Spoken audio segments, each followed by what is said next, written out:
घने जंगल और पर्वतों के बीच में एक गांव था। वहाँ पर रहने वाले लोग बकरियां, मुर्गे इत्यादि पालते थे। वहाँ पर एक शेर आता था और रोज एक बकरी या बच्चे को उठाकर ले जाता था। एक दिन गांव वालों ने शेर से पशुओं को बचाने के लिए एक उपाय सोचा और एक पिंजरा बनाकर उस रास्ते पर रख दिया जहां से शेर गांव में घुसता था।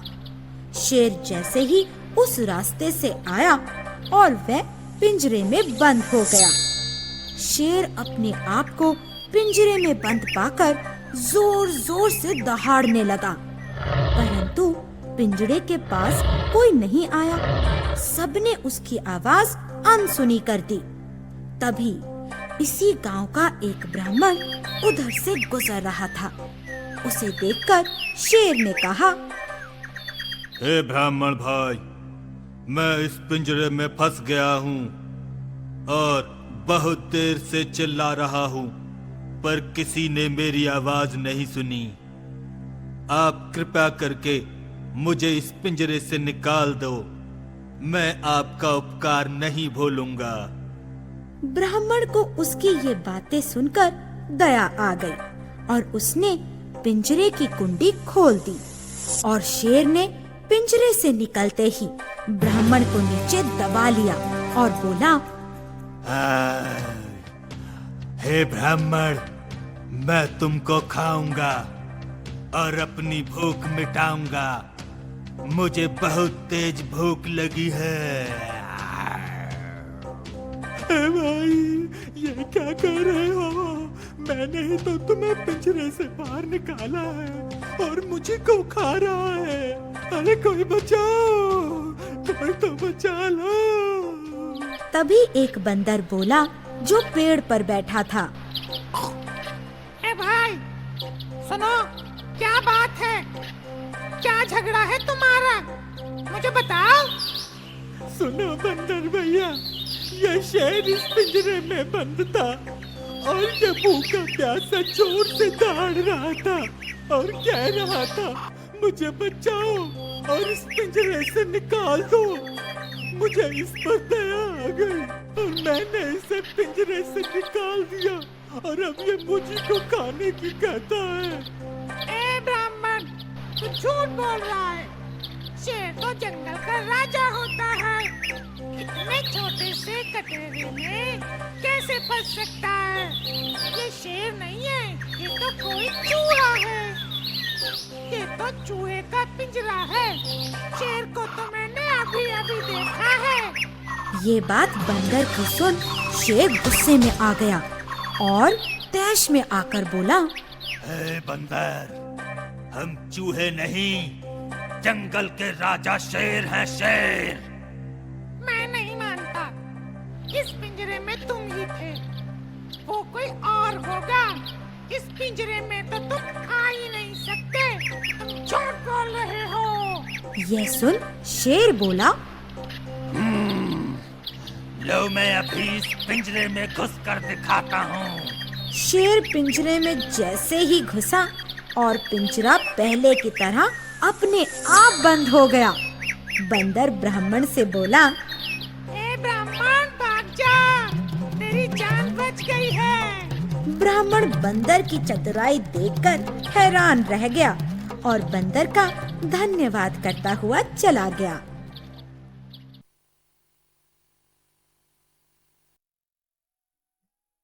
एक समय की बात है। एक बहुत ही बड़ा जंगल था, बहुत ही घना, पेड़ों से भरा हुआ जंगल। वह जंगल इतना घना था कि वहां दिन में भी सूर्य की रोशनी जमीन तक नहीं पहुंचती थी, जिससे वहां चारों तरफ घनघोर अंधेरा रहता था। उस जंगल में बहुत से जानवर रहते थे। लोगों को उस जंगल में जाने से बहुत डर लगता था। जंगल के एक तरफ एक तालाब था और दूसरी तरफ एक छोटा सा गांव। उस गांव के लोग जंगल में रहने वाले जानवरों से बहुत डरते थे। इसी छोटे से गांव में एक बूढ़ी औरत रहती थी। वह बूढ़ी औरत बहुत ही चतुर और चालाक थी। उसकी एक बेटी भी थी, जिसकी शादी जंगल की दूसरी ओर तालाब के पास एक गांव में हुई थी। वह अपने पति और बच्चों के साथ खुशी खुशी वहां रहती थी। जब भी बूढ़ी माँ को अपनी बेटी की याद आती, वह उससे मिलने अक्सर उसके घर चली जाती थी। एक दिन बूढ़ी माँ को अपनी बेटी से मिलने का बहुत मन हुआ। उसने तुरंत अपनी बेटी के घर जाने का निश्चय किया। बूढ़ी माँ ने एक थैले में अपने कुछ कपड़े और बच्चों के लिए थोड़ी सी मिठाई रख ली। उसने अपने पड़ोसियों को अपने घर का ध्यान रखने के लिए कहा, जब तक वह अपनी बेटी के घर से वापस ना आ जाए। और बूढ़ी माँ ने अपने छोटे छोटे और तेज कदमों से अपनी बेटी के घर की ओर चलना शुरू किया। जल्दी ही वह घने जंगल के बीच पहुंच गई। अचानक उसने अपने सामने एक शेर को खड़े देखा। शेर के जोर से गरजने की आवाज से बुढ़िया डर के कांपने लगी। शेर ने गरज कर बूढ़ी औरत से पूछा, तुम कहाँ जा रही हो? मैं बहुत भूखा हूँ। मैं तुम्हें खाकर अपना पेट भरूंगा। बूढ़ी औरत डर से कांप रही थी, परंतु उसने समझदारी और सूझबूझ से काम लिया और शेर से कहा, अगर तुम मुझे खाना चाहते हो तो मैं तुम्हें कैसे रोक सकती हूँ? वैसे भी मैं जल्दी ही मरने वाली हूँ, क्योंकि मैं बहुत बूढ़ी हो गई हूँ। मैं जानती हूँ अभी मुझे खाकर तुम्हें कुछ नहीं मिलेगा। शेर ने जोर से गरज कर कहा, ए बुढ़िया, मुझे बेवकूफ बनाने की कोशिश मत करो। तुम्हारी बातों का क्या मतलब है? मैं तुम्हें बेवकूफ क्यों बनाऊंगी? मैं तो केवल इतना कहना चाहती हूँ कि तुम मुझे अभी खाओगे तो तुम्हें मांस की जगह सिर्फ हड्डियां मिलेंगी। मैं अपनी बेटी के घर जा रही हूँ। वहां मैं अच्छा और स्वादिष्ट भोजन खाकर थोड़ी मोटी ताजी होकर आऊंगी। तब तुम्हें मुझे खाने में भरपूर आनंद मिलेगा। शेर ने कुछ देर सोचा कि यह एक अच्छा सुझाव है। उसने कहा, अच्छा ठीक है, तुम अपनी बेटी के घर जाओ, परंतु अपना वादा याद रखना और यहाँ वापस जरूर आना, नहीं तो मैं तुम्हें छोड़ूंगा नहीं। बूढ़ी औरत ने शेर से वादा किया और आगे बढ़ने लगी। थोड़ी आगे जाने पर उसे एक भेड़िया मिला। उसने कहा, अच्छा हुआ तुम यहाँ पर आ गई, बूढ़ी औरत।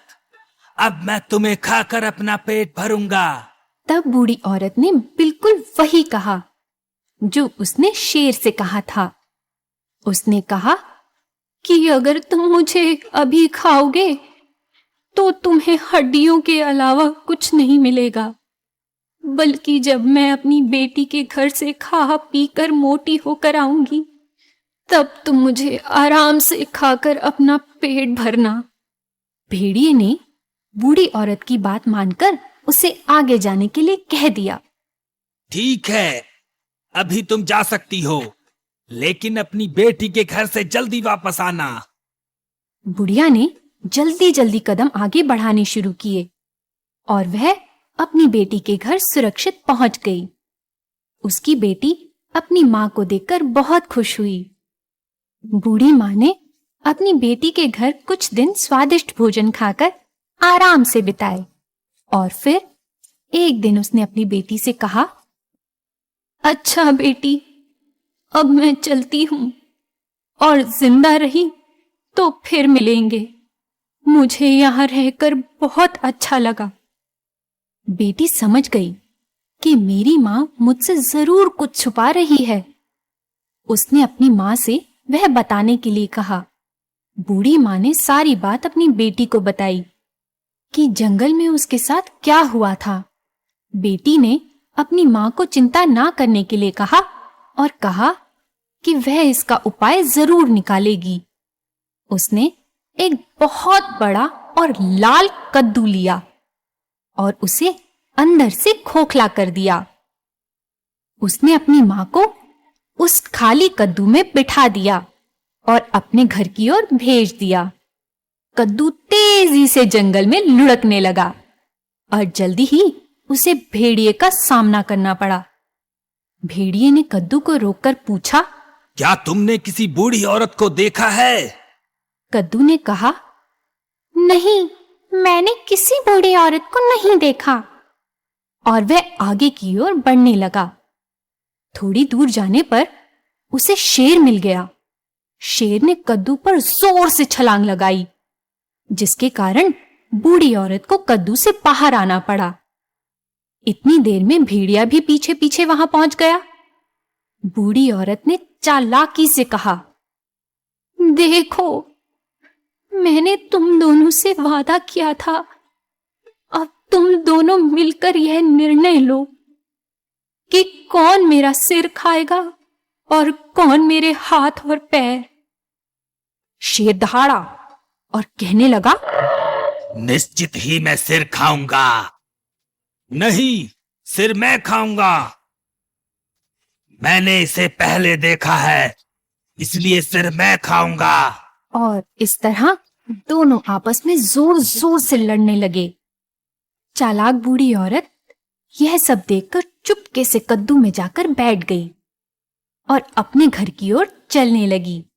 इस तरह कद्दू लुढ़कते लुढ़कते गांव में पहुंच गया और बूढ़ी मां अपने घर सही सलामत पहुंच गई। तो बच्चों, आपने इस कहानी से क्या सीखा? कि थोड़ी सी समझदारी और सूझबूझ से आप बड़ी से बड़ी मुसीबत का सामना कर सकते हैं। Once upon a time, there was a king who had a pet monkey. The monkey was very clever and intelligent.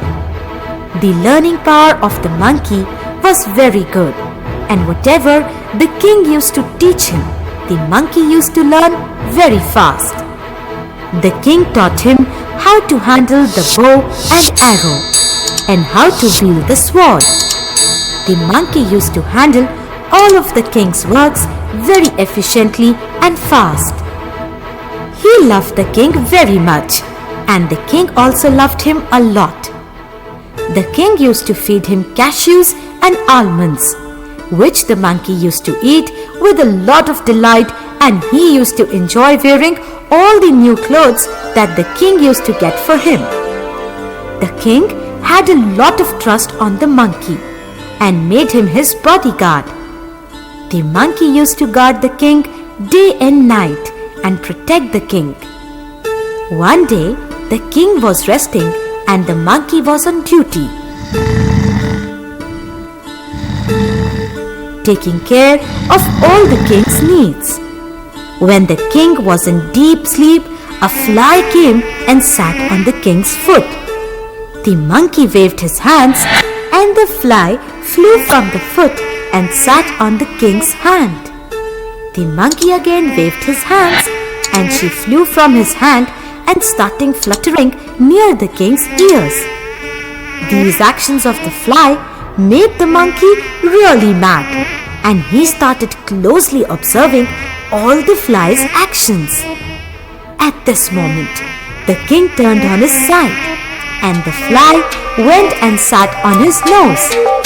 This infuriated the monkey, and he took out his sword and took aim, and in one action he chopped off the king's nose. The king woke up screaming in great pain, and he saw the blood-stained sword in the monkey's hands. The monkey was also shivering in great fear. The king took the sword from the monkey's hands and took one aim at the monkey's neck, and in one sweep the monkey's head was separated from his body. Keeping a foolish bodyguard, the king lost his nose and the monkey lost his life. This was a great lesson for the king. बात बहुत पुराने समय की है। एक जंगल में एक सारस और एक लोमड़ी रहते थे। वे दोनों बहुत अच्छे दोस्त थे। लेकिन जैसा कि आप सभी जानते हैं, लोमड़ी बहुत ही चालाक होती है। एक दिन लोमड़ी ने सोचा कि क्यों न अपने दोस्त सारस को खाने पर बुला लूं। उसने अपने दोस्त के लिए सूप तैयार किया और सारस को खाने पर बुला लिया।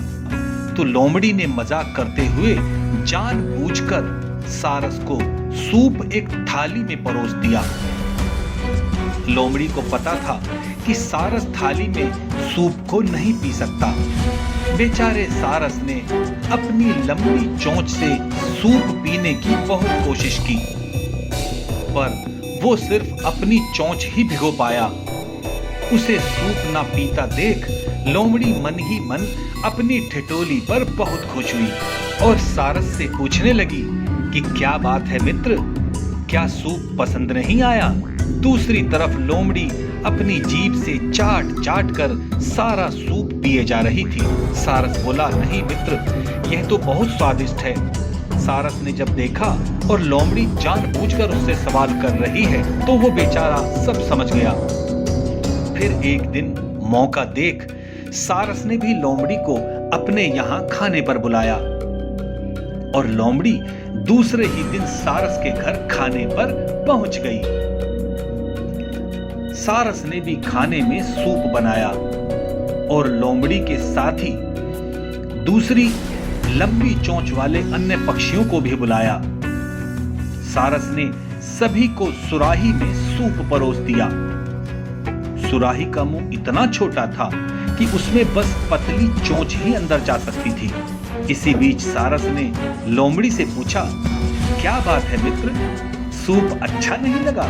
लोमड़ी को अचानक अपने शब्द याद आ गए। लोमड़ी को बहुत शर्मिंदगी महसूस हुई, लेकिन कुछ कह न सकी और अपने घर लौट गई।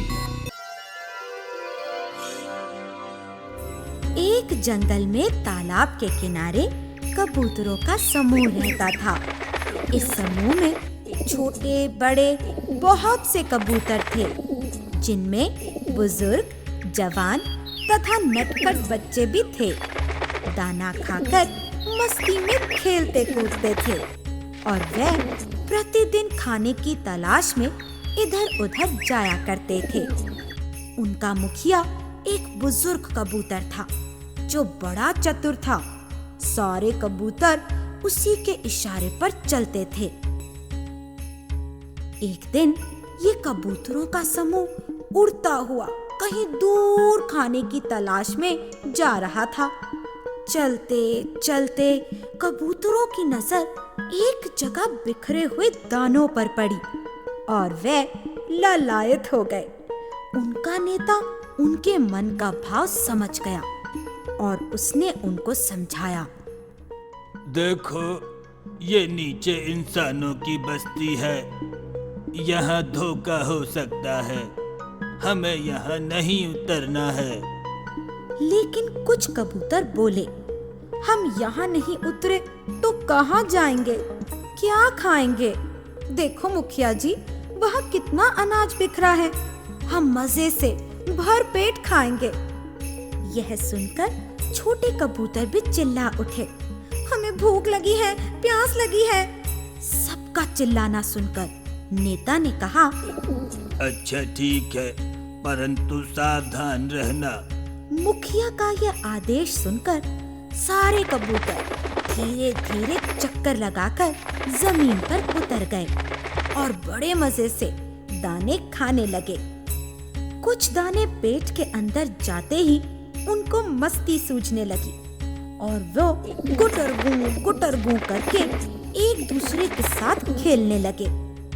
उन्हें क्या मालूम था कि उनके पंजे जाल में कसे जा चुके हैं और वे उड़कर भागने से लाचार हो गए। यह देख सारे फड़फड़ाने लगे और कहने लगे, अब क्या होगा, हम तो मर जाएंगे, अब क्या होगा? यह देख उनके नेता ने कहा, देखो, अब इस तरह फड़फड़ाने से और घबराने से काम नहीं चलेगा, हमें युक्ति से काम लेना होगा। तुम सब शांत होकर बैठ जाओ और सारे मेरे इशारे का इंतजार करना, और मेरा इशारा 1 2 3 पाते ही एकदम जोर लगाकर उड़ जाना। ठीक है नेताजी, हम ऐसा ही करेंगे। तभी वहां शिकारी आया और इतने सारे कबूतरों को जाल में फंसा देख बड़ा प्रसन्न हुआ और बोला, अरे सारे कबूतर जाल में फंस गए, परंतु लगता है ये तो बेहोश हो गए हैं। अब कहाँ जाएंगे? ये सारे तो मेरे कब्जे में हैं। यह सोचकर शिकारी ने जाल की सारी डोरी खूंटियों से बंधी खोल दी, और जब आखिरी डोरी भी खोल दी तभी नेता ने कहा, उड़ चलो सब, और सारे कबूतर एक साथ जोर लगाकर उड़ गए। शिकारी हाथ मलता रह गया और माथे पर हाथ मारकर कहने लगा, अरे कबूतर तो गए, पर मेरा जाल भी ले गए। अरे अब मैं क्या करूंगा?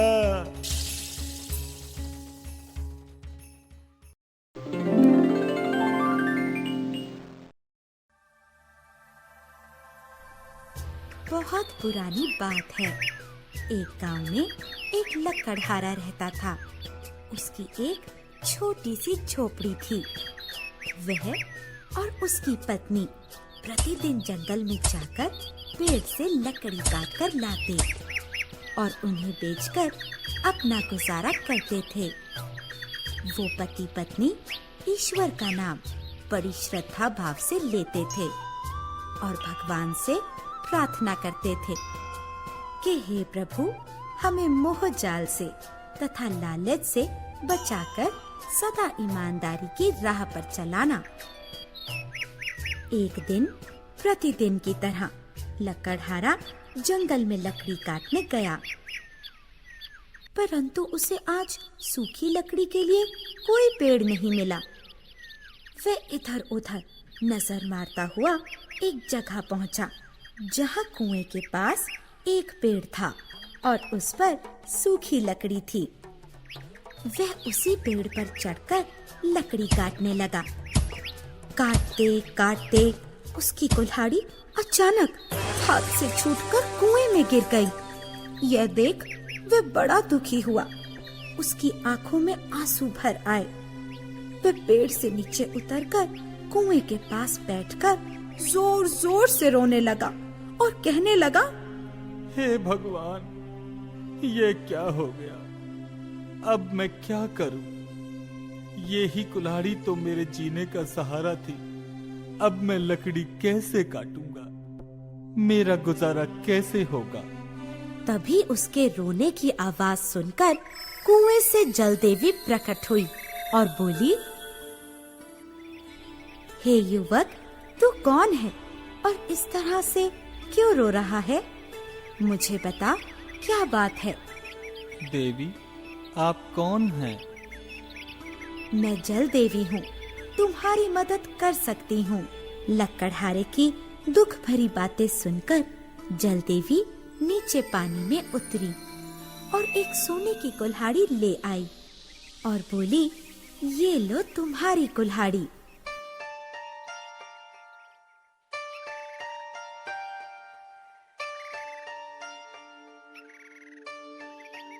मगर ये सोने की चमचमाती कुल्हाड़ी देखकर लकड़हारे ने ना में सिर हिला दिया और कहा, ये मेरी कुल्हाड़ी नहीं है। देवी फिर पानी में उतरी और अब की बार चांदी की कुल्हाड़ी ले आई और बोली, ये लो तुम्हारी कुल्हाड़ी।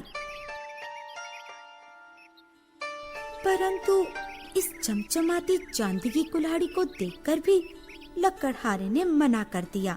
फिर जल देवी एक लोहे की कुल्हाड़ी लाई और लकड़हारे से कहा, क्या ये है तुम्हारी कुल्हाड़ी?